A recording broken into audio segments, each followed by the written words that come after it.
తెలంగాణలో జరగబోయే స్థానిక సంస్థల ఎన్నికలు బీజేపీలో కొత్త వర్గపోరుకు వేదిక అవుతున్నాయి. పార్టీని బలోపేతం చేయడానికి కృషి చేస్తున్న సమయంలోనే ఇద్దరు ప్రముఖ నేతల మధ్య విభేదాలు బహిర్గతమవుతూ చర్చనీయాంశమయ్యాయి.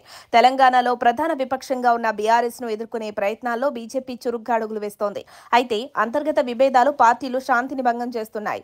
ముఖ్యంగా కేంద్ర మంత్రి బండి సంజయ్ మరియు మల్కాజ్గిరి ఎంపీ ఈటెల రాజేందర్ మధ్య విభేదాలు మరింత గాఢంగా మారి రాష్ట్ర నాయకత్వం వరకు ఫిర్యాదులకు దారితీసినట్లు సమాచారం. హుజురాబాద్ నియోజకవర్గంలో ఈ పోరు ఎక్కువగా కనిపిస్తోంది. ఈటెలకు ఈ ప్రాంతంపై ప్రత్యేక అనుబంధం ఉంది. పలుమార్లు ఎమ్మెల్యేగా గెలిచి అక్కడ బలమైన స్థానం సంపాదించారు. కానీ ఇటీవల జరిగిన అసెంబ్లీ ఎన్నికల్లో ఓటమి అనంతరం మల్కాజ్గిరి నుండి ఎంపీగా గెలుపు, ఈ రెండు పరిణామాలు ఆయన రాజకీయ దారిని మార్చాయి.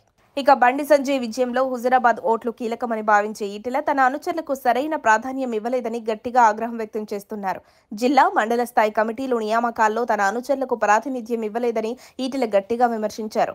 నేను రాజశేఖర్ రెడ్డి, కేసీఆర్లతో పోరాడిన వాణ్ణి, నీ ప్రతాపం ఏంటి అంటూ చేసిన వ్యాఖ్యలు పార్టీలో అలజడి సృష్టించాయి. అంతేకాకుండా దసరా సందర్భంగా అనుచరులతో మాట్లాడుతూ టికెట్లు రాకపోతే అవసరమైతే All India Forward Bloc party నుంచి టికెట్ ఇప్పించి గెలిపిస్తాన్న మాటలు పరిస్థితిని మరింత క్లిష్టం చేశాయి. ఈ వ్యాఖ్యలు హుజురాబాద్ బీజేపీ కార్యకర్తల్లో అసంతృప్తిని రేకెత్తించాయి. పార్టీలో ఉండి మరో పార్టీ టికెట్ గురించి ఎలా మాట్లాడగలరు అంటూ వారు రాష్ట్ర నాయకత్వానికి ఫిర్యాదు చేశారు.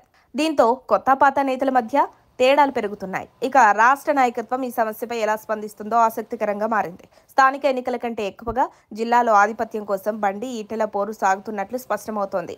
ఈ వర్గ పోరులో ఎవరికి పై చేయి దక్కుతుంది, ఎవరు వెనుకంజ వేస్తారో చూడాలి. మరిన్ని అప్డేట్స్ కోసం మా కాయ్ టీవీని సబ్స్క్రైబ్ చేసుకోండి.